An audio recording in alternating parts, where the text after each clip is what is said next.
Thank you, Mr. President.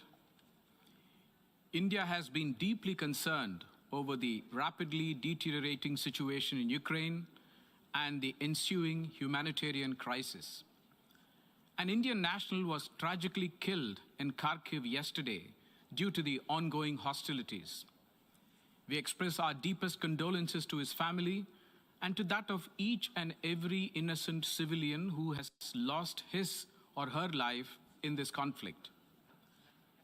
We demand safe and uninterrupted passage for all Indian nationals, including our students who are still stranded in Ukraine, particularly from Kharkiv and other cities in the conflict zones. Many member states share this concern. We have reiterated this demand to both the Russian Federation and Ukraine. This remains our foremost priority.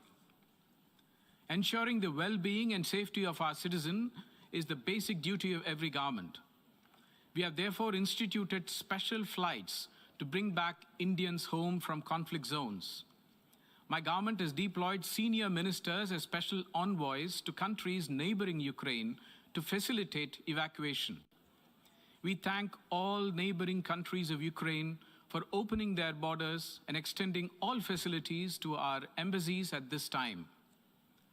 India has already dispatched humanitarian assistance to Ukraine. This includes medicines, medical equipment, and other relief material. We are sending more such tranches in the coming days. India supports the international community's call for an immediate ceasefire. We also support safe humanitarian access to conflict zones. We remain firm in our conviction that differences can only be resolved through dialogue and diplomacy. Prime Minister Modi has unequivocally conveyed this in his discussions with world leaders, including of the Russian Federation and Ukraine. He underscored the urgent imperative for humanitarian access and movement of stranded civilians. We therefore sincerely hope that the second round of talks between the Russian Federation and Ukraine will lead to a positive outcome. India urges that all member states demonstrate their commitment to the principles of the UN Charter, to international law, and respect of sovereignty and territorial integrity of all states. Keeping in view the totality of the evolving situation, India decided to abstain. I thank you, Mr. President. I thank the distinguished representative of India. I now give the floor to the distinguished representative of Bahrain. شكرا سيد الرئيس. لقد صوتت بلا. Thank you, President.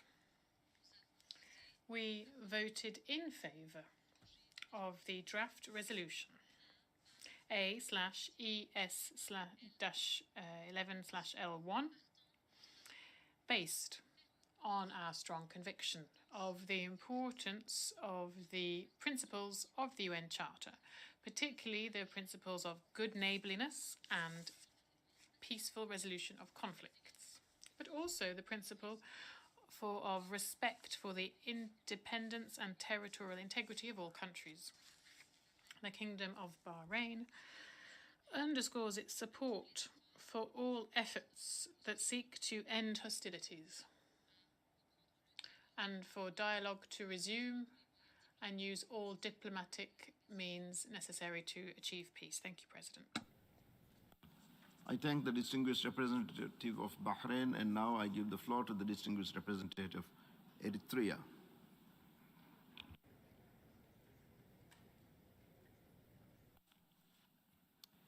Thank you, Mr. President. Eritrea is taking the floor in explanation of vote after the vote on the draft resolution A/ES/11/L1.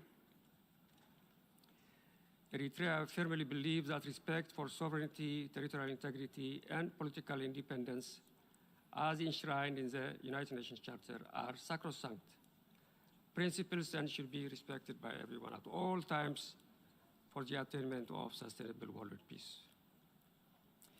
Eritrea's vote is demonstration of its uncompromising stand for peace. Its position is against internationalizing, incessant rhetoric, and imposition of unilateral sanctions, which regrettably further polarize international relations and escalate the situation with enormous implications for civilians. Instead, we have consistently opted for world regions to be given the needed space and solidarity to address political problems.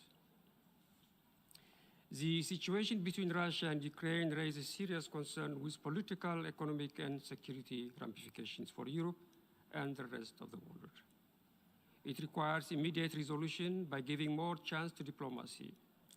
We hope that the ongoing talks between the two parties on the Belarusian border yields a quick and acceptable agreement to stop the war and pave a foundation for peace in the region. Eritrea opposes all forms of unilateral sanctions as illegal and counterproductive. Eritrea, the country that has been subjected to such measures by the West for 2 decades, including new sets of unilateral measures, understands that sanctions do not resolve problems of peace and security. On the contrary, they only hurt innocent people and undermine the road to peace. It will be remiss if I don't address disturbing reports that African citizens living in Ukraine are facing difficulties to cross the borders. We call on all countries to facilitate safe passage to people fleeing for safety regardless of their racial identity. Let me conclude, Mr. President, by reiterating that, that Eritrea would like to see that the windows for diplomacy remain open. We are confident of the ability of the parties to resolve their differences and reach an outcome that meets the interests and concern of all. We hope that the international community constructively supports the parties in their search for sustainable peace. I thank you, Mr. President. I thank the distinguished representative of Eritrea, and now I give the floor to the distinguished representative of Islamic Republic of Iran. Bismillah ar-Rahman ar-Rahim. Mr. President, the Islamic Republic of Iran is following the ongoing conflict between Russia and Ukraine with grave concern. We reiterate our principled position regarding the need for peaceful settlement of disputes in accordance with international law and underline the need for full respect by all parties for the well-established provisions of the United Nations Charter, international law, including international humanitarian law. We emphasize that the sovereignty and territorial integrity of all states must be fully respected, and the safety and security of all civilians must be guaranteed. In order to find long-term and sustainable solutions to such crises, it is necessary to address their root causes. We note that the current complexities in the fragile region of Eastern Europe have been exacerbated by the provocative actions and decisions of the US and NATO. The security concerns of Russia must be respected. Wars and destructions inflicted on civilian lives and infrastructures are not acceptable, wherever they occur. The Islamic Republic of Iran calls for urgent cessation of hostilities and the escalation of tensions in the current conflict. In this regard, Iran underlines the essentiality of dialogue to address issues of concerns to all sides, leading to long-term results. The UN must always avoid double standards, particularly when it's considering issues related to the maintenance of international peace and security. It is unfortunate to note that the UN, in particular the Security Council, has at times neglected this principle, which has undermined its credibility. A case in point is the Security Council's handling of the conflict in Yemen. Mr. President, we believe that the text of the resolution before the General Assembly lacks impartiality and realistic mechanisms for resolving the crisis through peaceful means. Furthermore, not all member states of the UN were given the opportunity to engage in negotiations on the text of the resolution. It should be emphasized that the General Assembly is not in a position to determine the existence of an act of aggression because, in addition to Article 39 of the Charter, GA Resolution 3314 of 14 December 1974 calls on the Security Council to determine the existence of an act of aggression. Moreover, convening the emergency special session based on the General Assembly Resolution 377A shall not be considered as the end of the dialogue. My government continues to call for a comprehensive, peaceful, and sustained resolution to the current conflict, including an immediate ceasefire and a start of the dialogue, as well as provision of humanitarian assistance to the people in need. For the above-mentioned reasons, my delegation abstained from voting on the resolution. I thank you, Mr. President. I thank the distinguished representative of the Islamic Republic of Iran, and now I give the floor to the distinguished representative representative of Egypt. شكرا. Thank you, Mr. President. Egypt would like to reiterate the following points with regards to the draft resolution that has been adopted and for which we have voted positively out of our belief in the principles and values of international law and the goals of the UN Charter. First, finding a swift political settlement to end this crisis through dialogue and peaceful means and through an active diplomacy should be our common goal and should remain the goal of the whole international community when dealing in the current crisis. And we should also allow room to achieve this main goal through our endeavors. Second, Egypt reiterates that we should not disregard the necessity of dealing with the root causes of the current crisis and dealing with them in order to defuse the crisis and achieve peace and stability. 3. Egypt rejects the exploitation of economic sanctions outside the multilateral international mechanisms because previous experiences have shown that such sanctions can have dire humanitarian consequences and lead to escalating the sufferings of civilians. 4. All parties should live up to their responsibilities and guarantee the flow of humanitarian assistance to all those in need without any form of discrimination, and they should also guarantee the free movement of the residents across the borders because we have had reports of discriminatory treatments in that regard. 5. Egypt warns of the economic and social consequences of the current crisis on the global economy. The global economy is still suffering the consequences of the pandemic, and the disruption in the supply chains and the international aviation is the best proof. 6. The effectiveness and credibility of the international multilateral mechanisms in facing the different crises and challenges depends on how we deal with all the international crises based on the same standards and criteria in line with the UN Charter and its objectives without consecrating the status quo and humanitarian sufferings for decades. And thank you. I thank the distinguished representative of Egypt, and now I give the floor to the distinguished representative of Algeria. Thank you, Mr. President. I would like to deliver the explanation of vote of my country, Algeria. في الوقت الذي يتابع فيه بلاد At a time when my country, Algeria, is closely following the development of the situation and the escalation in Ukraine,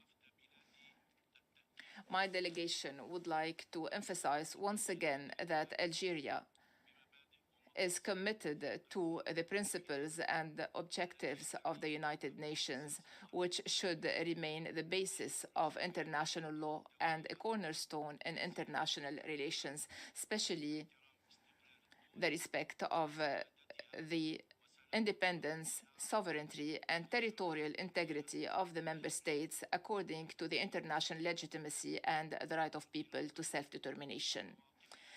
And in line with our positions calling for enhancing multilateralism and safeguarding it, and also in line with our commitment to developing amicable relationships among countries based on peaceful coexistence and the peaceful settlement of conflicts and the mutual respect of international commitments and security guarantees, my country, Algeria, can only join all the other efforts and diplomatic calls aiming at de-escalating the current situation and adopting dialogue in order to foster peaceful coexistence among nations to safeguard international peace and security. Thank you, Mr. President.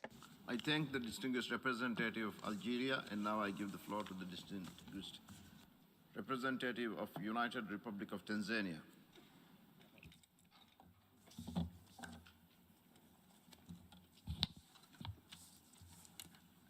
Mr. President, the United Republic of Tanzania has decided to abstain this resolution as a matter of principle and in defense of the UN Charter.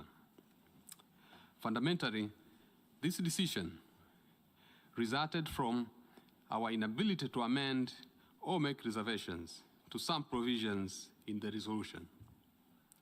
We were convinced that there was a need to adjust the draft resolution. The United Republic of Tanzania believes that diplomacy is the best way to end this conflict.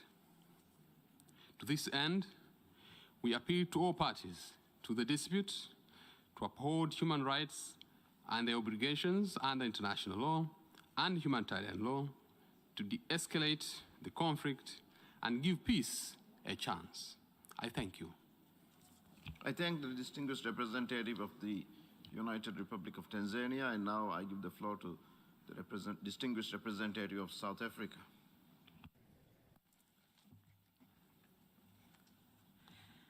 Thank you, Mr. President, and we thank you for giving us the opportunity to take the floor to elaborate on South Africa's decision to abstain on today's resolution. Mr. President, let me reiterate our position expressed during the discussions of the emergency special session over the last few days. Firstly, by highlighting that South Africa remains deeply concerned by the escalation of conflict in Ukraine and the regional and international socio-economic implications. We strongly urge all sides to uphold international law, including humanitarian law and human rights law, as well as the principles of the UN Charter, including sovereignty and territorial integrity. Mr. President, the conflict involves two members of the United Nations in an armed conflict, which this organization has at its foundation the responsibility to prevent. The United Nations, therefore, must take decisions and actions that will lead to a constructive outcome conducive to the creation of sustainable peace between the parties. The resolution that we have considered today does not create an environment conducive for diplomacy, dialogue, and mediation. While we agree with and support the efforts taken by member states to bring to the attention of the international community the situation in Ukraine, South Africa feels that greater attention should have been paid to bringing the sides closer to dialogue. For South Africa, the text in its current form could drive a deeper wedge between the parties rather than contributing to a resolution of conflict. The resolution should have welcomed the commencement of negotiations between the parties. Additionally, the role of the Security Council, as well as the good offices of the UN Secretary General, could have been given more prominence in the resolution. It is understood that one of the root causes of conflict is related to the security concerns of the parties. This should have been addressed in the resolution. Even though this emergency special session of the General Assembly is being held after the failure of the Security Council to address the matter, we believe that the Security Council should still be urged to play its role as mandated by the Charter to maintain international peace and security. South Africa believes that the UN, especially in the context of emergency special sessions, whose nature and significance speak to the gravity of the issues we bring before the international community, should be used as a platform to build bridges, address the divergence of views, provide recommendation and support for the parties to engage with a spirit of compromise, while de-escalating tensions, committing to the cessation of hostilities, and building trust and confidence. Unfortunately, the text before us did not do that. South Africa will have also preferred an open and transparent process to negotiate the resolution today. This would have allowed all of us, as equal members of the Assembly, to present our views and ideally reach a level of understanding before the text was tabled. As member states of the organization committed to global peace and development, we must continue to work together to promote peace. Gestures that merely create the impression of promoting peace without meaningful action will not assist. I thank you, Mr. President. I thank the distinguished representative of South Africa, and now I give the floor to the distinguished representative of Lebanon.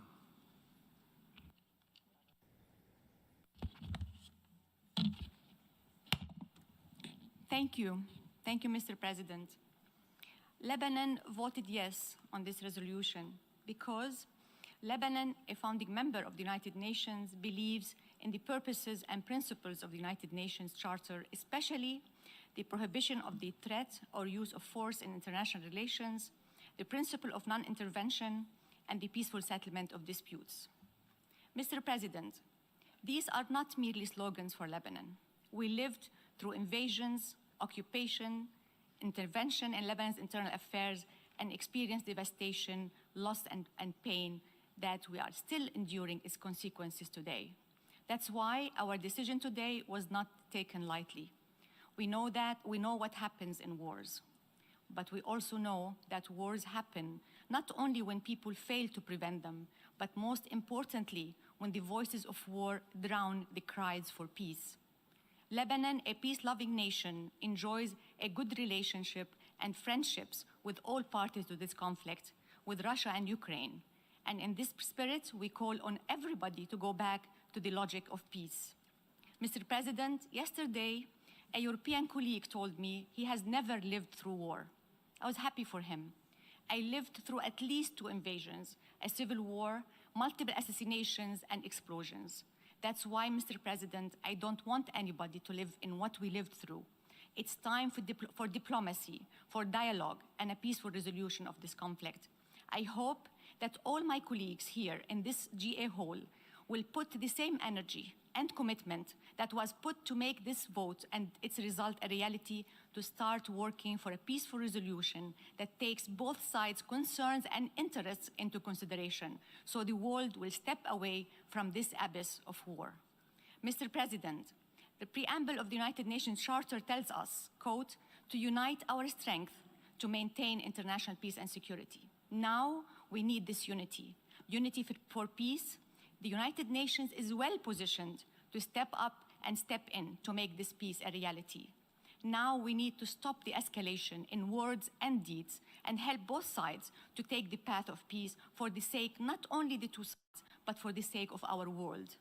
Mr. President, we in the Middle East are very concerned about this war because of its impact on Europe, but also because we know from experience what happens in Europe does not stay in Europe. That the last 2 world wars left deep scars in our part of the world, obliterated countries and hopes, and we are still living its aftermath today. I hope, Mr. President, we all learn the lessons of the last wars, and I hope that from this moment we start working only for peace. Peace in our time, peace in all time, as a former president of the United States said. Mr. President, I agree with Albert Camus in his speech upon receiving the Nobel Peace Prize in Literature in 1957, that probably, and as a quote, every generation sees itself as charged with remaking the world. Mine, however, knows that it will not remake the world, but its task is perhaps even greater, for it consists in keeping the world from destroying itself. This is the same responsibility bestowed on us as the Charter instructed us to save succeeding generations from the scourge of war. I thank you, Mr. President. I thank the distinguished representative of Lebanon, and now I give the floor to the distinguished representative of Malaysia. Mr. President, As a member of the family of nations, Malaysia is committed to the principles and purposes of the Charter of the United Nations and the ideals it espouses. We reiterate the inviolability of the fundamental principles of territorial integrity and sovereignty of a country and peaceful settlement of disputes in the maintenance of international peace and security as well as global prosperity. All parties must uphold these fundamental and sacrosanct principles of the UN Charter and international law that guide the conduct of friendly relations between nations and peaceful coexistence. Many will agree that the resolution before us is far from perfect. While my delegation continues to have concerns with some of the language contained in the resolution, Malaysia voted in favor of it as a matter of principle and out of our strong conviction of the aforementioned principles. Mr. President, Malaysia values its strong and close relation with Ukraine and Russia. We believe the differences and legitimate security concerns of both parties, given the complex geopolitical context, must be addressed through dialogue and peaceful means in accordance with the principles of the UN Charter and rule of law. In this context, we welcome the direct talks held between Russia and Ukraine in Belarus and urge both sides to continue on the peaceful path to prevent further loss of life and destruction. From the vivid discussion at this emergency special session, what stood out glaringly to us as an overwhelming desire for the current conflict to be peacefully resolved. The Assembly has spoken with a clear and fervent voice on the matter today. Now, more than ever, the Security Council has to live up to its primary responsibility as the custodian of international peace and security. Malaysia calls on the Security Council to spare no effort in resolving this conflict. Mr. President, the future of humanity is at a precipice. Humanity must prevail, and peace is the only answer. Thank you. I thank the distinguished representative of Malaysia. Now I give the floor to the distinguished representative of Nepal.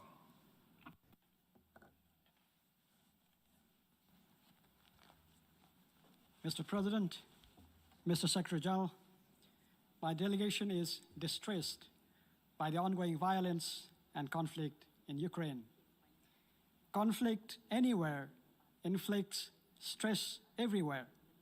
Nepal is a peace-loving country, as its soil is consecrated by the birth of Lord Buddha, an apostle of peace. For us, values of peace, harmony, and peaceful coexistence are our way of life, so they are supremely precious. Norms of world peace, respect for sovereignty, territorial integrity, and non-aggression as enshrined in the UN Charter are the fundamentals of our foreign policy. The use of force against Ukraine goes contrary to these values and principles. Nepal opposes this violation of international law and the principles of UN Charter. Mr. President, there is no alternative to diplomacy and dialogue, to building peace and sustaining it. Nepal welcomes the second round of talk between Russia and Ukraine. We urge both sides to continue the dialogue with utmost sincerity and integrity to resolve this conflict peacefully and find a lasting political solution for their enduring peace and peace for the Europe. Based on Nepal's principled position on the inviolability of sovereignty, territorial integrity, and political independence of any state under international law, rules-based international order, and United Nations Charter, my delegation has voted yes on the draft resolution that was before us today. I thank you, Mr. President. I thank the distinguished representative of Nepal, and now I give the floor to the distinguished representative of Iraq.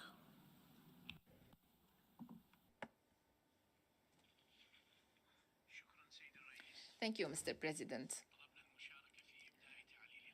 We have requested the floor to justify our vote. Iraq abstained in this vote on resolution A/ES-11/L1. Iraq regrets the deterioration of the situation and the escalating tensions between the Russian Federation and Ukraine.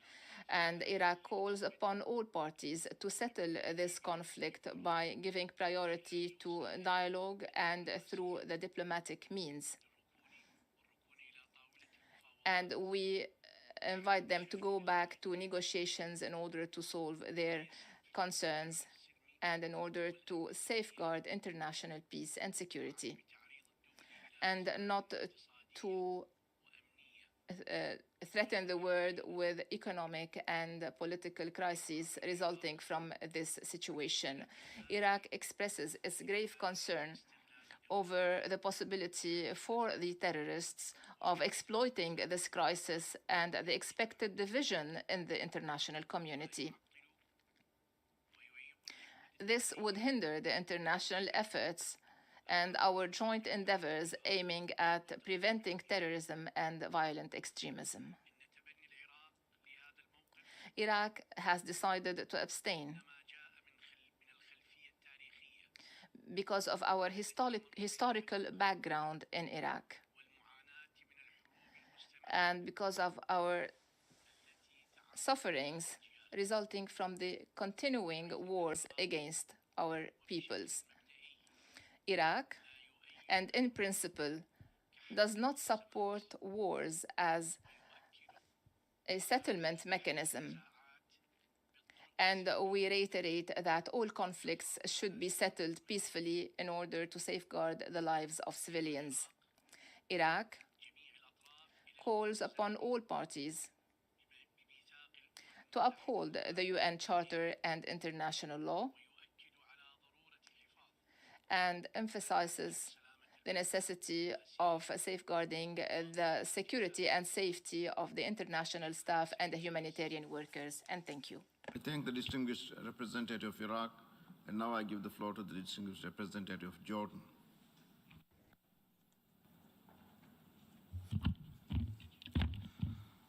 شكرا السيد الرئيس.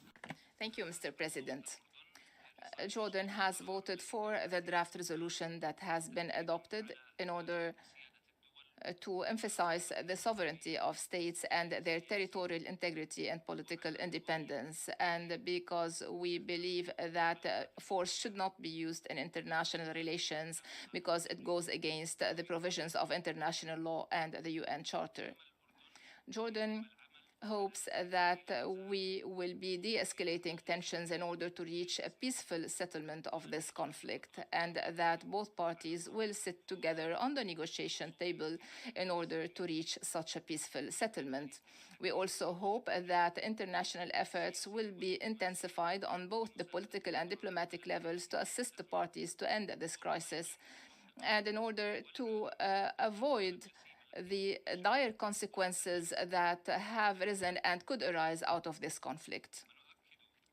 And we would like to reiterate that all parties, and I insist all parties, should respect the international humanitarian law, human rights, and the international refuge law without any discrimination. To conclude, Jordan would like to remind of the necessity of respecting the international law provisions and the UN Charter, whereas force should not be used against other countries and peoples, and should not be used against the right to self-determination, and that a single standard should be implemented regardless of the region concerned and without any discrimination in implementing international criteria and standards. And we hope that this would lead to an effective dialogue inside the organization in order to implement this approach and to assess the current approach and to reach our common goal. Thank you, Mr. President. Thank the distinguished representative of Jordan. We have heard the last speaker in explanations of vote after the vote. We will now hear statements after the adoption of the resolution. And now I give the floor to the distinguished representative of the European Union. Mr. President, Mr. Secretary General, dear colleagues, last week the UN Security Council was prevented to act against Russia's unprovoked and unjustified military aggression on Ukraine because of one isolated vote, that of the Russian Federation. Immediately after that, we initiated work to ensure that this body, where the countries of the world can all speak up, lives up to its responsibility. Over the past few days, the European Union has worked hand in hand with Ukraine and countries from all parts of the world to prepare the resolution just adopted. We thank all countries that have supported it. The decision is clear. The world has spoken. The Russian government must immediately stop the aggression, withdraw its troops, and abide by the rules of the UN Charter that applies to all equally. Over the past days, the brutality of Russia's invasion with the complicity of Belarus has reached unimaginable levels, with indiscriminate attacks against Ukrainian cities causing death and destruction among civilians in complete disregard of international law. Distinguished colleagues and friends, this is not just about Ukraine. This is not just about Europe. This is about defending an international order based on rules we have all signed up to, the sovereign equality of all states, large and small. This is about whether we choose tanks and missiles or dialogue and diplomacy. Today's historic vote clearly shows Russia's isolation from the rest of the international community. By voting overwhelmingly in favor of the resolution, we have chosen to defend peace where Russia has chosen brutal aggression. We have chosen to defend this organization and its charter where Russia has violated the fundamentals of both. Russia stands increasingly alone. The European Union and the world stand with the Ukrainian people. Thank you very much. I thank the distinguished representative of the European Union, and now I give the floor to the distinguished representative of Denmark on behalf of the Nordic and Baltic countries. Mr. President, I have the honor to speak on behalf of the 8 Nordic Baltic countries, Estonia, Finland, Iceland, Latvia, Lithuania, Norway, Sweden, and my own country, Denmark. Mr. President, from all corners of the world we have come together to send a resounding yes to uphold international law and the UN Charter, a resounding yes to the principle of the sovereign equality of all UN member states, a resounding yes to the need to respect the territorial integrity, sovereignty, and political independence of all UN member states. A resounding message to Ukraine and all Ukrainians. In the words of a colleague who spoke yesterday, you are not alone. We stand with you today, tomorrow, and until peace prevails and Ukraine's sovereignty, independence, and territorial integrity are fully restored and respected. We have also sent a clear message to Russia and to Belarus. Stop the aggression now. Full stop. What you are doing is unacceptable. It is wrong. Your unprovoked aggression against Ukraine is a violation of the core principles that you signed up to when you laid the foundation of this very organization, of this community of nations. Your invasion of Ukraine deserves our strongest condemnation. You will be held accountable, and every legal avenue available must and will be used to hold the aggressor to account. You must stop the war immediately. You must return your troops to Russia. You must return to the path of peace, of genuine dialogue. It is not too late to stop. It is not too late to reverse the course. It is not too late for you to return to this community where we believe, with all our faults and imperfections, in the principle of the sovereign equality of all. Mr. President, we are deeply concerned by the grave unfolding humanitarian crisis. We demand that all parties fully comply with their obligations under international humanitarian law and human rights law, protect civilians and critical civilian infrastructure, and ensure the safe, rapid, and unhindered humanitarian access and passage. Humanitarian and medical personnel, as well as hospitals and other medical facilities, must be protected.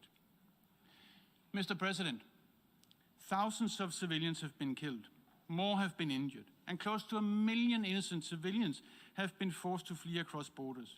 Even more have been internally displaced inside Ukraine. They are in need of help and assistance, without delay, without hindrance and preconditions. And we take this opportunity to salute and express our deepest respect, appreciation, and admiration for the generous assistance and protection that Ukraine's neighbors have shown to all those fleeing the conflict, men, women, and children from all corners of the world. Once again, we conclude by echoing the words of a peaceful protester who had written on her sign, "If Russia stops fighting, there will be no more war. If Ukrainians stop fighting, there will be no more Ukraine." I thank you.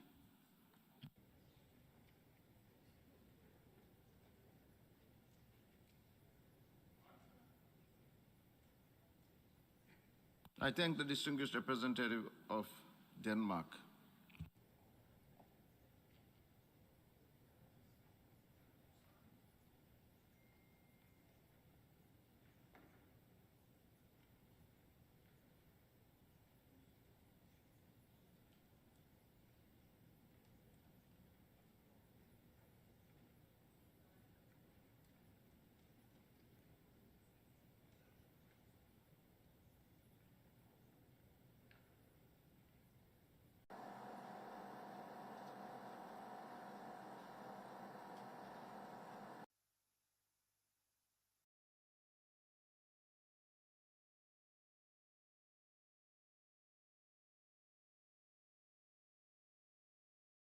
Called because the Security Council failed once again to fulfill its primary responsibility.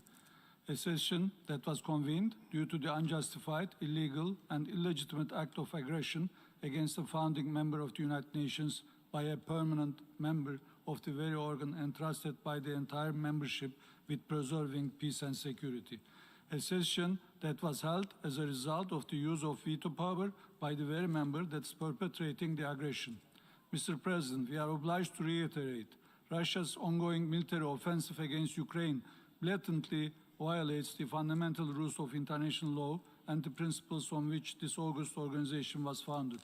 Rules and principles that aim to prevent wars and protect mankind from disastrous consequences. Consequences that we are unfortunately witnessing in and around Ukraine due to Russia's attacks. The international community could not have been as spectators to such an act of aggression. I am proud that as of today, it is not. With today's resolution, the United Nations emphasizes loud and clear that it stands against egregious violations of the independence, sovereignty, territorial integrity, and political unity of fellow member states. The membership is committed to preserving the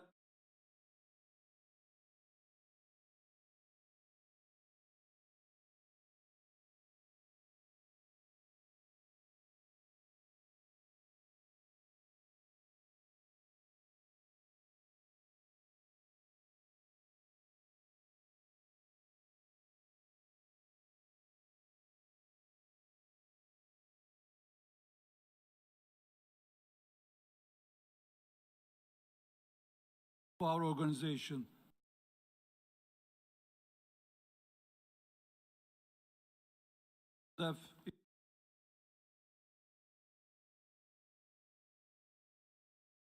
Once again, we call on Russia the demands of the global community and heed its people's pleas to stop its military operations, withdraw all its forces from Ukraine, reverse its decision regarding the areas of Donetsk and Luhansk regions of Ukraine and its annexation of Crimea, and return to diplomacy and dialogue without delay. We also reiterate our call for an immediate humanitarian pause. The peoples of the world hold their breath and wait with hope to see the march to the precipice halt. It is still not too late to go back to the negotiating table with serious engagement. Mr. President, as a neighbor and friend of both the Russian and the Ukrainian people, Turkey stands ready to facilitate the peaceful settlement of the conflict. Thank you, Mr. President. I thank the distinguished representative of Turkey. We still have 9 more countries member states who wish to speak. Therefore, we have heard the last speaker in statements after adoption. For this meeting, we shall hear the remaining speakers this afternoon in this hall at 3 p.m. The meeting is adjourned.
Next, I should like, in keeping with established practice, to invite the attention of the General Assembly to document A/ES-11/3 containing Article 19 of the Charter.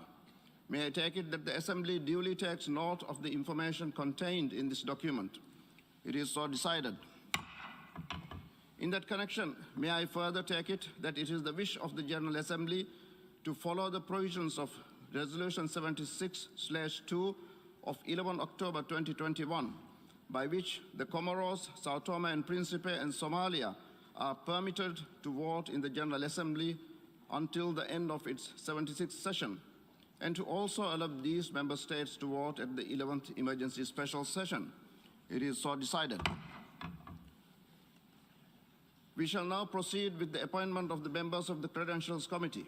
Rule 28 of the Rules of Procedure provides that the General Assembly, at the beginning of each session, shall appoint on the proposal of the President a Credentials Committee consisting of 9 members. In accordance with precedents, the Credentials Committee of the 11th Emergency Special Session should have the same membership as that of the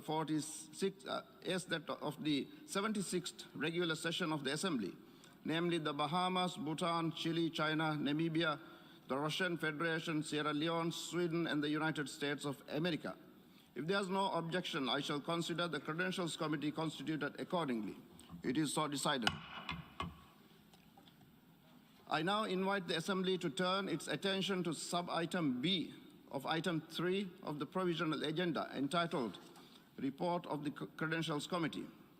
As proposed in the letter from the President of the General Assembly dated 27th February 2022, in light of the urgency of the matter to be considered, it is recommended that the Assembly accept the credentials approved for the 76th regular session for the purposes of the 11th Emergency Special Session. In this regard, I recall that the Credentials Committee of the 76th regular session accepted the credentials of the representatives of all member states at its meeting held on 1st December 2021, and the General Assembly approved the report of the Credentials Committee by its resolution 76/15 of 6th December 2021. This would be without prejudice to the right of member states to submit separate credentials with respect to the 11th Emergency Special Session and would not set a precedent for future sessions. I hear no objection. May I take it that it is the wish of the Assembly to accept the credentials approved for the 76th regular session for the purpose of the 11th Emergency Special Session on an exceptional basis and without setting a precedent. It is so decided. We now turn to the adoption of the agenda. The provisional agenda of the 11th Emergency Special Session is contained in document A/ES-11/2. May I take it that the Assembly wishes to adopt the agenda as it appears in document A/ES-11/2. It is so decided.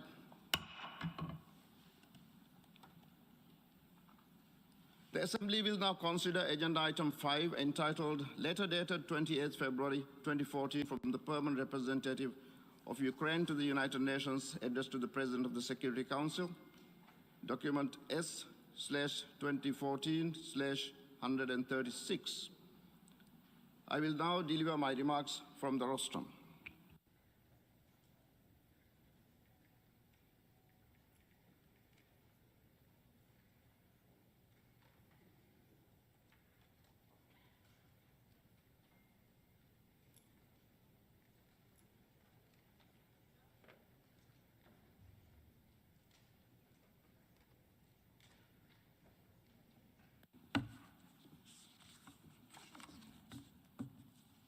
His Excellency Antonio Guterres, Secretary General of the United Nations, Excellencies, distinguished delegates. We are all gravely concerned about the fast deteriorating situation and ongoing military action in Ukraine. As I emphasized last week, the military offensive by the Russian Federation is a violation of the territorial integrity and sovereignty of Ukraine and is inconsistent with the Charter of the United Nations. Today, I renew my call for an immediate ceasefire, for all parties to exercise maximum restraint, and for a full return to diplomacy and dialogue. The convening of this 11th emergency special session of the General Assembly, rooted in the Charter and mandated in Resolution 377A5, entitled Uniting for Peace, is a new opportunity to ensure that the leadership of the United Nations is up to the expectation of the people we serve on matters related to peace and security. It is imperative that we act on behalf of the women, children, and men caught in the crossfire. It is imperative that we pursue all available channels to contain the situation, to de-escalate tension, and to seek peaceful resolution in accordance with international law and the principles of the United Nations Charter. I welcome the announcement by the Secretary General on Friday that 20 million from the Central Emergency Response Fund will be allocated to the humanitarian crisis in Ukraine. The humanitarian consequences on civilian population, in particular women, children, the elderly, and other vulnerable groups, will be devastating. The mass exodus of refugees, including foreign nationals, numbering over 500,000 from Ukraine to the eastern edge of the European Union, has showed no signs of stopping. Checkpoints at the borders of Poland, Hungary, Slovakia, Romania, and the non-EU members Moldova have turned into choke points. I encourage member states to support humanitarian initiatives as they become available. My dear friends, there are no winners in war, but countless lives are torn apart. To that effect, security and access for humanitarian efforts must be guaranteed. Excellencies, the United Nations Charter, drafted so soon after the Second World War, is based on the principle of sovereign equality. It outlines a world where member states settle their international disputes by peaceful means without the threat or use of force. The ongoing military offensive is inconsistent with this. It is an affront to the founders of this organization and everything it stands for. The violence must stop. Humanitarian law and international humanitarian law must be respected, and diplomacy and dialogue must prevail. Excellencies, my dear colleagues, in April 1946, the League of Nations dissolved, and in 26 years of the existence of an organization which ultimately had proven incapable of preventing the outbreak of the most destructive war in human history, it was the League's failure to provide a mechanism for the enforcement of the international collective security that exposed its most fatal flaws. The Right Honorable Viscount Robert Cecil, one of the original architects behind the League of Nations, in his final eulogy to the League said, "The League is dead. Long live the United Nations." We are now in the 76th year of the existence of the United Nations. Let us remind ourselves that we founded the United Nations to maintain international peace and security, and to that end, to take effective collective measures for the prevention and removal of threats to peace, and to bring about by peaceful means and in conformity with the principles of justice and international law, adjustments or settlements of international disputes or situations. Yesterday, a rare window of opportunity opened up for dialogue. As we convene here in the General Assembly, negotiators from both sides are holding talks in Belarus. This offers a ray of hope. We pray that these talks will calm down tempers and pave way to peace.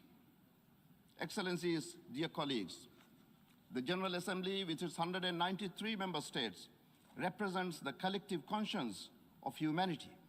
The strength of this assembly is rooted in its moral authority. Let us demonstrate that moral courage and use today's debate not to whip up rhetoric, not to whip up war rhetoric, but to give peace a chance. Let us ignite the fire of love, humanity, compassion, and hope. Guns are better off when knotted. Let peace prevail. I thank you.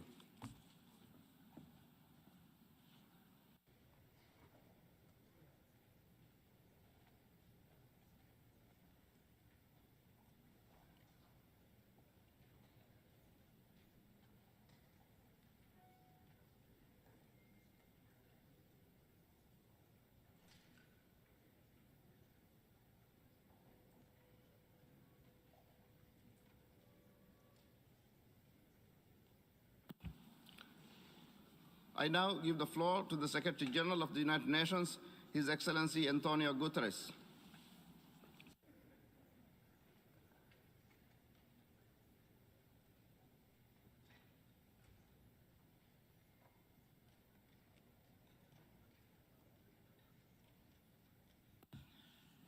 Mr. President of the General Assembly, Excellencies, the fighting in Ukraine must stop.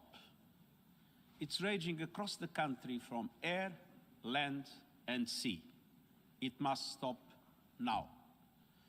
Russian missile and air bombardments have been pounding Ukrainian cities day and night. The capital, Kyiv, is encircled from all sides. In the face of the continuing attacks, Kyiv's 3 million residents are being forced to seek safety in their homes, improvised bomb shelters, and the city's subways. The Ukrainian government has distributed a meaningful number of arms to the population with the stated objective to participate in the defense of the country. According to UNHCR, 500,000 Ukrainians have fled across the country's borders.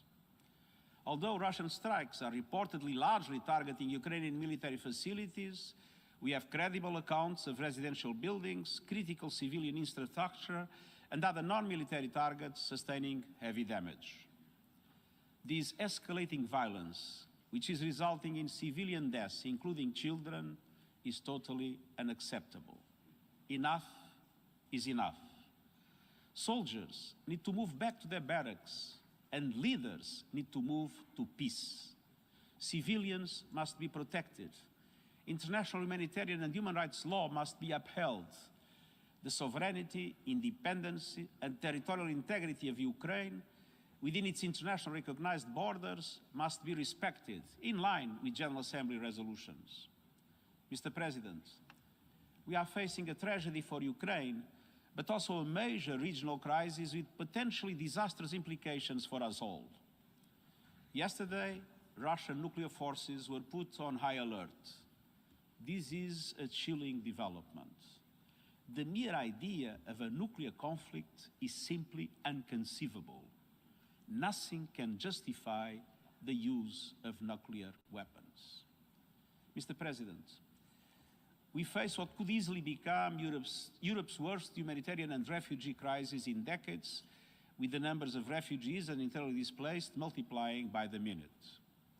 I am grateful for the compassion, generosity, and solidarity of Ukraine's neighbors who are taking in those seeking safety. It is important that this solidarity is extended without any discrimination based on race, religion, or ethnicity. The neighboring countries will need all our support in the days and weeks to come. The United Nations will continue to assist with these efforts. Mr. President, on Saturday, I spoke with President Zelensky and assured him that the United Nations would not abandon the Ukrainian people and conveyed our determination to enhance humanitarian assistance. Even before the events of the past week, the UN was providing some 3 million people on both sides of the contact line with humanitarian assistance. The United Nations is now working 24/7 to access humanitarian needs and scale up the delivery of life-saving support to many more people desperate for protection and shelter, particularly women and children, elderly people, and those with disabilities. We are fully committed to staying and delivering for everyone affected by this deadly conflict across the country. Some of our personnel are expanding existing programs, and others are preparing new operations to get help to those who need it fast. I want to highlight 3 concrete actions. First, I've allocated $20 million from the Central Emergency Response Fund to support emergency operations along the contact line in the eastern oblasts of Donetsk and Luhansk and in other parts of the country. These will allow us to help more vulnerable people get the basics, shelter, food, water, and health care as soon as possible. Second, I have appointed Amin Awad as the UN Crisis Coordinator for Ukraine. He will liaise with the government and with all relevant actors on the ground, supported by the resident humanitarian coordinator and the UN country team. At the same time, we are bringing together partners in and outside the country and surging personnel into the country. Third, tomorrow we will launch 2 coordinated emergency appeals for Ukraine and the region. One that addresses escalating humanitarian needs inside the country, including rising internal displacement, and another that responds to the needs of people crossing international borders to seek refuge in countries neighboring Ukraine.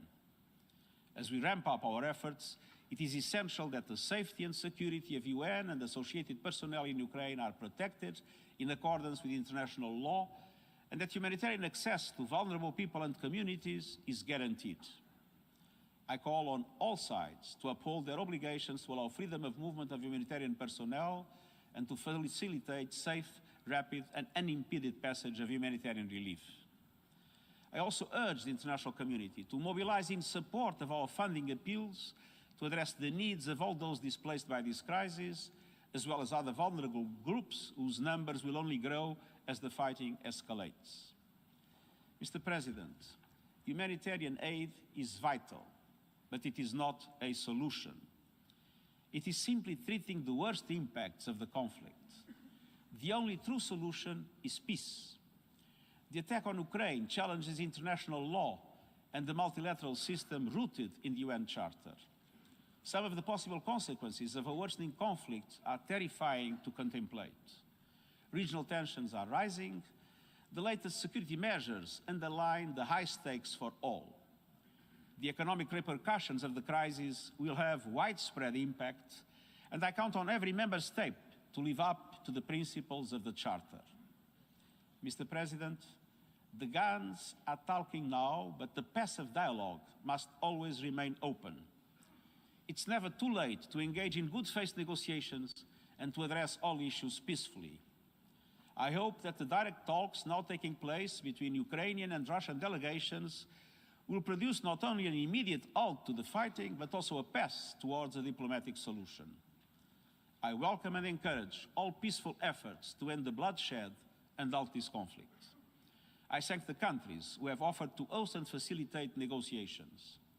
The United Nations is ready to support such efforts. Mr. President, war is not the answer. It is death, human suffering, senseless destruction, and an immense senseless destruction and an immense distraction from the real challenges facing humanity.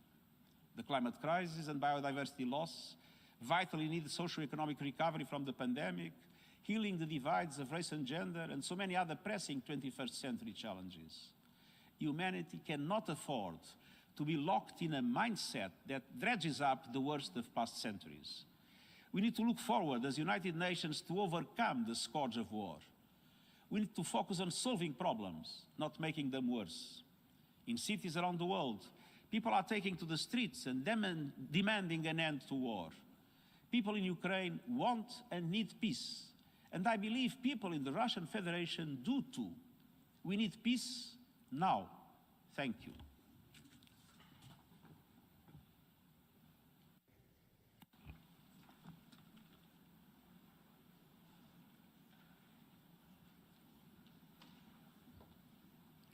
I thank the Secretary General for his statement.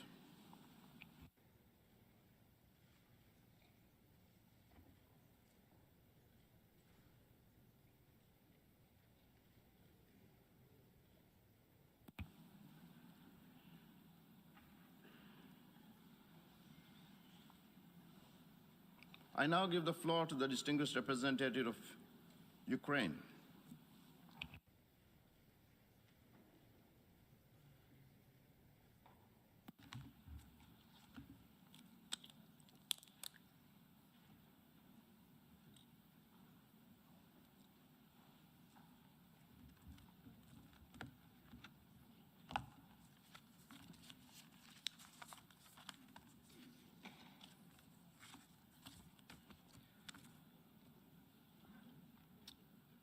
Mr. President, Secretary General, for the first time since the United Nations was born, there is a full-fledged war in the center of Europe. Everyone in this hall and everyone in the world knows that Russia, and Russia alone, started this invasion now facilitated by Belarus. This war was not provoked. It was chosen by someone who is right now sitting in the bunker. We know what happened with the person who sat in the bunker in Berlin in May 1945.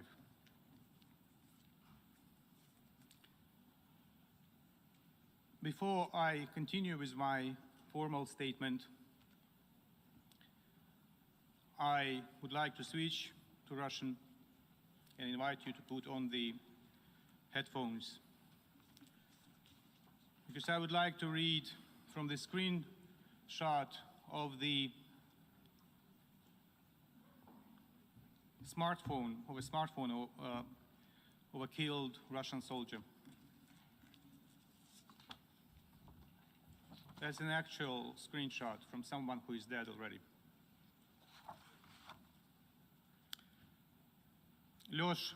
Alyosha, how are you doing? Why has it been so long since you responded? Are you really in training exercises? Asks the mother of the killed soldier, moments before he was killed. Mama, I'm no longer in Crimea. I'm not in training sessions. Where are you then? Papa is asking whether I can send you a parcel. What kind of a parcel, Mama, can you send me?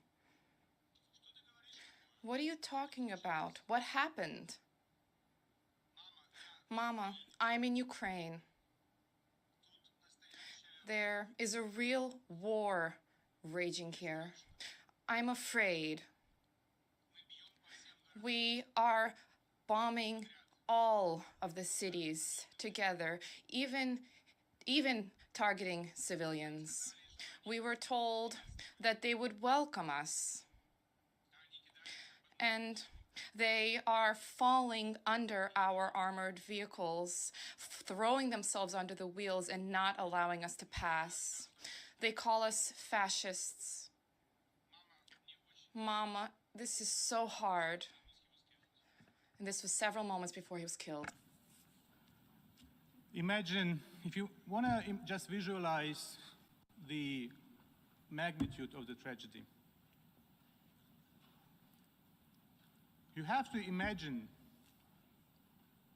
next to you, next to every nameplate of every single country in this General Assembly,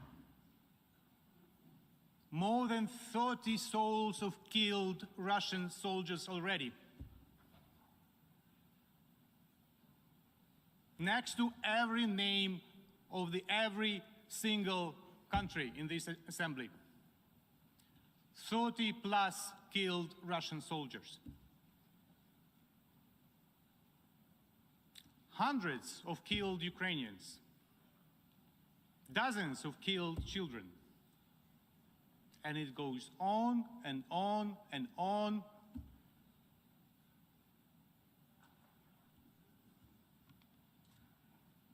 So just imagine those killed people next to you when you will listen to my formal statement.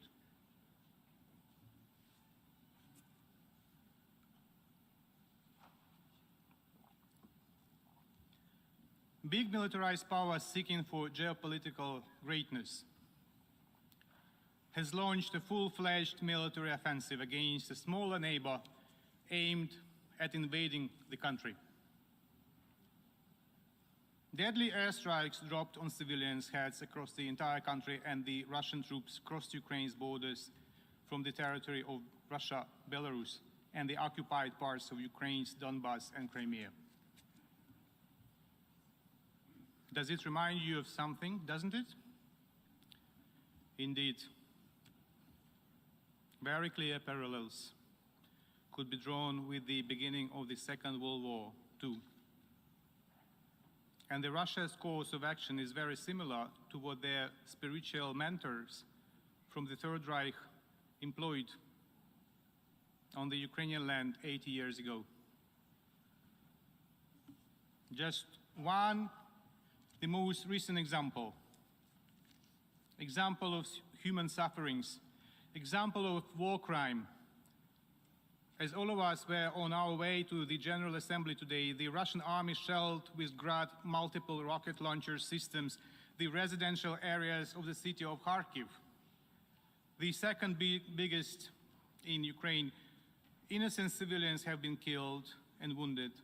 The exact numbers is very difficult to estimate because of the warfare, while the negotiations are still underway at the border with Belarus. We therefore express our gratitude for overwhelming support that made this decision on the emergency session possible. We are grateful to the President of the General Assembly for his taking care of this idea well in advance. We appreciate the engagement of the UN Secretary General, who has taken a very strong stance in support of peace, in support of the UN Charter.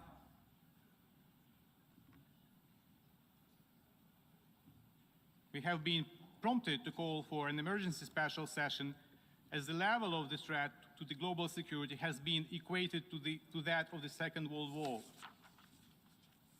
or even higher, following Putin's order to put and alert Russian nuclear forces. What a madness. If he wants to kill himself, he doesn't need to use nuclear arsenal. He has to do what the guy in Berlin did in a bunker in May 1945. The Security Council addressed the issue of the Russian war against Ukraine, and the decision was not adopted due to the obvious reason. The country attempting to occupy Ukraine since 2014 has occupied the seat of the Council permanent member since 1991.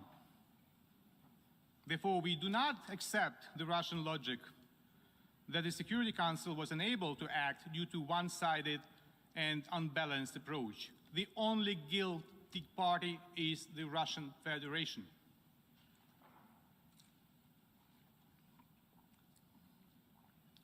Distinguished delegates, Russia uses all its military potential to attack Ukraine and has begun redeploying reserve units on the border with Ukraine. It fires cruise and ballistic missiles at cities, attacks with aviation, tanks and artillery, sends subversion and reconnaissance groups which mark residential buildings in preparation for the air attacks. Russia's missiles are now aimed at destroying the infrastructure objects. They targeted the radioactive waste disposal site near Kiev, the fuel base in the town of Vasilkiv that is effectively a Kiev's suburb. The objects of logistic infrastructure, including bridges, airports, and water reservoirs, remain among the targets. Such towns as Shestya and Stanitsa Luganska near Lugansk are now nearly destroyed. as well as residential buildings in and around Kiev and Kharkiv.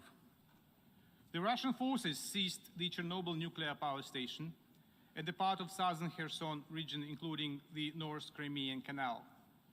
Due to the active moving of Russian heavy militaries through the Chernobyl exclusion zone, the radiation level has increased rapidly. In the Black Sea, Russian warships deliberately attacked two civil vessels under the flags of Panama and Moldova, approaching Ukraine. This constitutes a flagrant violation of the international law of the sea. Incredibly, one of the vessels had the Russian crew. Still, it was attacked by the Russians. Russians keep attacking kindergartens and orphanages, thus committing war crimes and violating the Rome Statute. Hospitals and mobile medical aid brigades are also targeted by the Russian shelling and the sabotage groups working in Ukraine's cities and towns. The Russian military fired on ambulance crews in the areas of Zaporizhia and Kiev. In Akhtirka district of Sumy region, Russian tanks shot down a bus with civilians. The military did not allow ambulances.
ve oldukça da şiddetli bir patlama sesi geldi.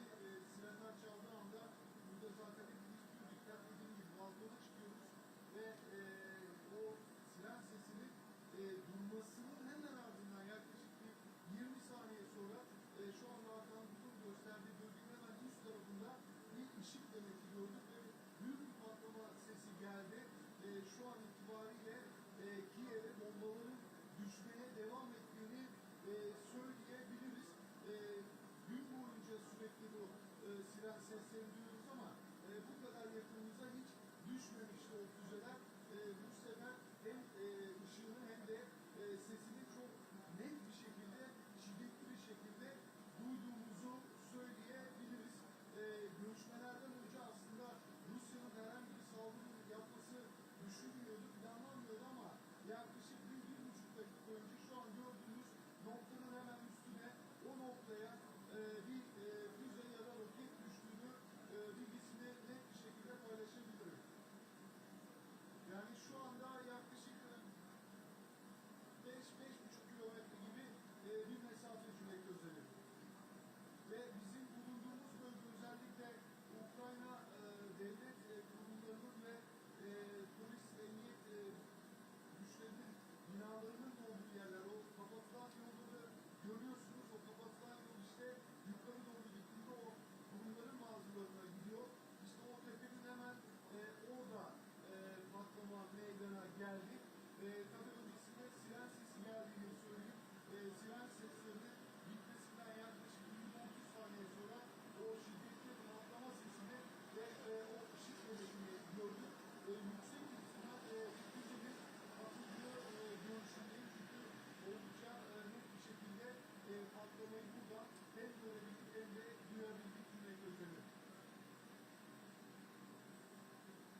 gösterdi.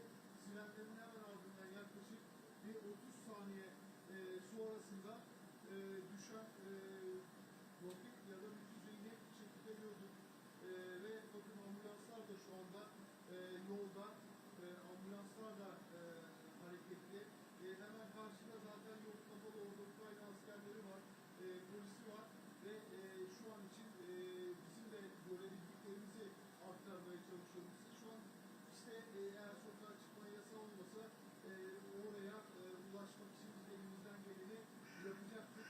Hatta neler olduğunu görüntülemeye çalışacaktık ama şu an için maalesef çıkamıyoruz çünkü sokağa çıktığınız anda direkt olarak hedefsiniz, direkt vur emri var. Yani kimsin nesin diye sorma gibi bir uygulaması yok. Çünkü özellikle dediğimiz gibi ayrıntıları sabotaj eylemleri olduğu için herkes sokakta güvenlik güçleri hariç olan herkes direkt olarak vurulabiliyor. Direkt olarak hedef. O yüzden şu an biz de öyle bir çılgınlık yapamıyoruz. Sonuçta oldukça riskli bir bölgede çalışıyoruz ve koruma kurallarına uymamız gerekiyor. Resmi mercilerin koyduğu her kurala gazeteciler olarak birebir uymaya çalışıyoruz.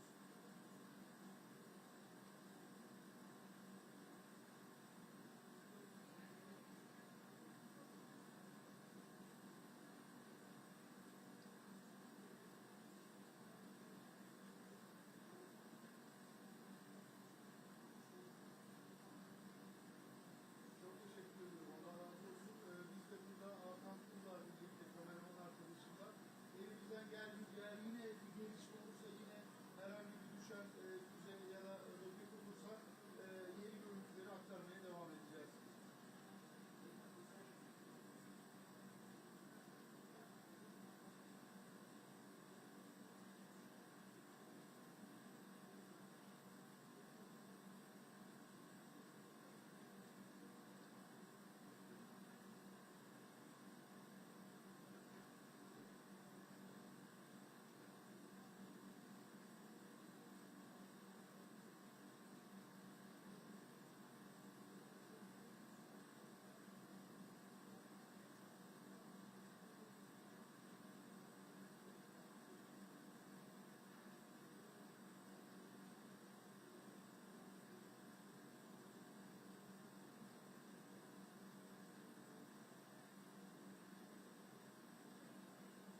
önce şiddetli bir patlama meydana geldi. Tabii öncesinde yine siren sesleri yankılandı.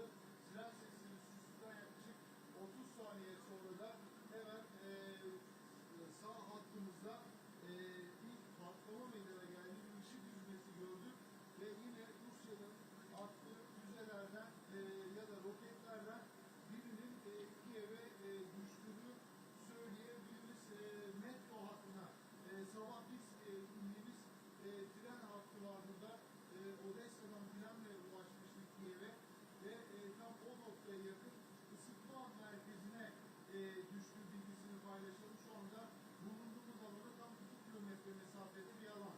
Oldukça yakın 2 kilometre mesafesi var ve ısıtma merkezi bulundu. Şu anda Ukrayna İçişleri Bakanı Anton Greşençuk'la bir paylaşım yaptı ve Kiev'i dondurmak istiyorlar. Tren istasyonu yakınındaki büyük bir ısıtma ana hattı saldırıyla tahrik edildi açıklamasını yaptı. Tabii bu ne anlama geliyor? Şu anda Kiev'in birçok mahallesi, ilçesi ısıtma alamayacaklar. Yani evlerini ısıtamayacaklar. Soğukta kalacaklar diyebiliriz. Bu akşam gerçekleştirilen Rus saldırısıyla birlikte, o füze saldırısıyla birlikte şu anda Kiev'in birçok mahallesinde ısıtma sistemi çalışamaz hale geldi. Ukrayna İçişleri Bakanı Gerashchenko da bunu paylaştı, bu bilgiyi paylaştı. Şu anda Rusya Ukrayna'yı dondurmak istiyor. Dedi ki burada hava gerçekten çok soğuk. Buradan gün boyunca kar yağışı ve sulu kar yağdı. Eksilerde özellikle akşamları sıcaklık eksi derecelerde ve gerçekten çok soğuk şu anda Kiev. Tabii birçok insanın da ısınamayacağını söyleyelim. Oldukça gergindi. Rus birliklerin ilerleyişi devam ediyorlar. En son Antonov askeri üssü ele geçirildi. Oradan Kiev'e doğru yaklaştığı bilgisi mevcut. Rus askerlerinin, kara birliklerinin şu anda Kiev merkezine yaklaşık 20 kilometre mesafe olduğunu söyleyebiliriz. Haritalardan da baktığımızda Antonov askeri üssünün yaklaşık 20 kilometre uzaklıkta olduğunu görüyoruz Kiev'e. Bu yüzden oldukça güvenlik önlemleri de arttırılmış. Burada bakın Hakan Üssü'nde şu anda gösterecek karşıda bir güvenlik noktası var. Burada Kiev'de özellikle devlet daireleri ve emniyet birimlerinin olduğu alanlarda caddeler, barikatlar kaldırıldı artık, demir barikatlar ve tamamen toprak döküldü bazı yollara. Toprak dökülerek kapatılmaya başlandı. Güvenlik önlemleri de artıyor. Kiev'de özellikle Rus birliklerinin karadan yaklaştığı bilgisi buradaki güvenlik önlemlerinin de artmasına neden olduğu diyebiliriz. Siren sesleri susmuyor. Gün boyunca birçok defa siren sesleri duyuldu. Yaklaşık 1 saat önce yine TVNet ekranlarında canlı olarak aktardık. O bombasının hemen düşmesi ardından yaşananları bu noktada siren sesinin duyulmasından çok kısa bir süre sonra, yaklaşık 29 saniyelik bir süre sonra şiddetli bir patlama sesi geldi ve bir ışık yüzmesi gördük. Tabii nerenin vurulduğunu buradan anlayamıyoruz. Dışarıda çıkamıyoruz çünkü sokağa çıkma yasağı var Kiev'de. Akşam 5 itibariyle kimsenin dışarı çıkmasına izin verilmiyor ve bir de bunun emri var askerlere. Bu yüzden de oldukça riskli sokağa çıkmak. Açıklama Ukrayna İçişleri Bakanlığı'ndan geldi. Bu füzenin nereye düştüğünü merak ederken işte o tren istasyonu yakındaki ısıtma merkezinin bulunduğunu da böylece öğrenmiş olduk. Şu anda herkes görüşmelere kilitlenmiş durumda. Yarın sabah aslında Ukrayna Cumhurbaşkanlığı basın ofisi görüşmeleri bu akşam yapılacağını açıklamıştı ama Rusya Başkan Yardımcısı akşamüstü yaptığı açıklamada görüşmelerin yarın sabah yapılacağını açıkladı. Rusya ilgili yola çıktığını açıkladı ve yarın sabah yapılacak ikinci tur görüşmeler çok önemli. Özellikle bu saldırının durdurulması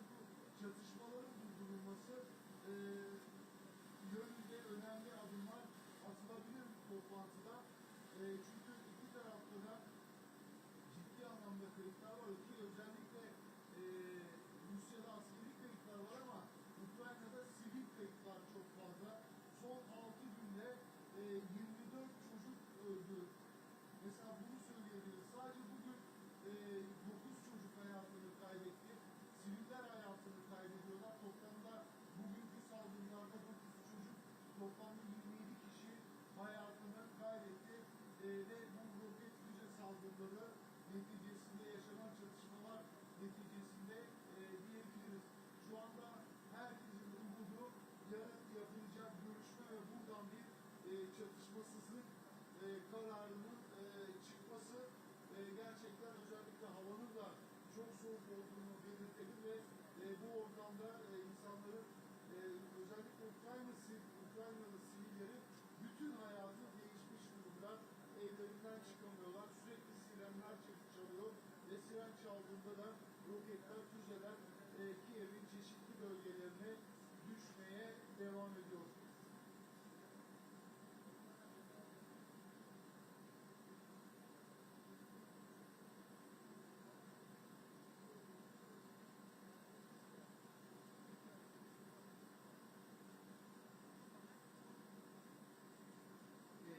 Dün akşam ayrıldık Odessa'dan buradan.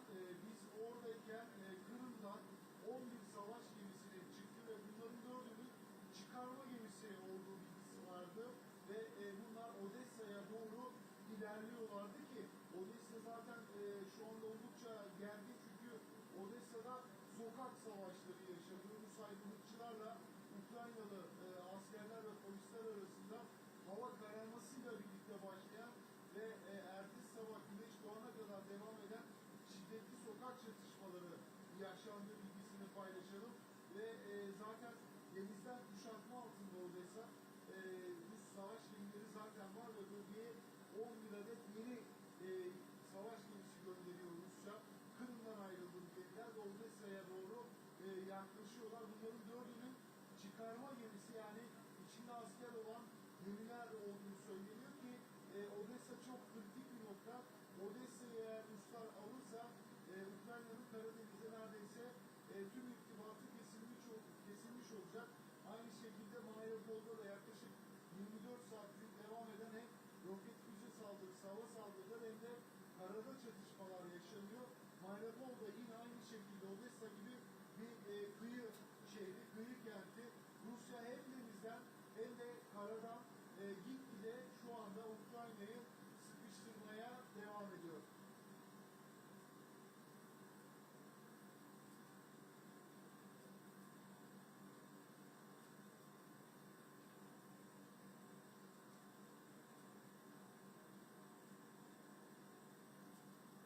Yani şu an zaten sokağa çıkma yasağı olduğu için özellikle akşamları çıkmıyoruz. Çünkü dediğimiz gibi sivil milisler çok fazla ve sokakta gördükleri bunun emri var. Bu yüzden şey yapamıyoruz. Yani az önce roket düştüğünde mesela çok gitmek istedik ama büyük bir risk. Sokakta kimle neyle karşılaşacağınızı bilmiyorsunuz. Çünkü birçok Ukrayna vatandaşı silah alıp milis oldu ve hani bir asker polis olsa belki daha tecrübeli olabilir ama sivillerin özellikle anlık fevri hareketleri olabilir. O yüzden bizim akşamları dışarı çıkmamız oldukça riskli. Onun harici bir otelde konaklıyoruz ve herhangi bir güvenlik sıkıntımız şu an için olmadığını söyleyebilirim.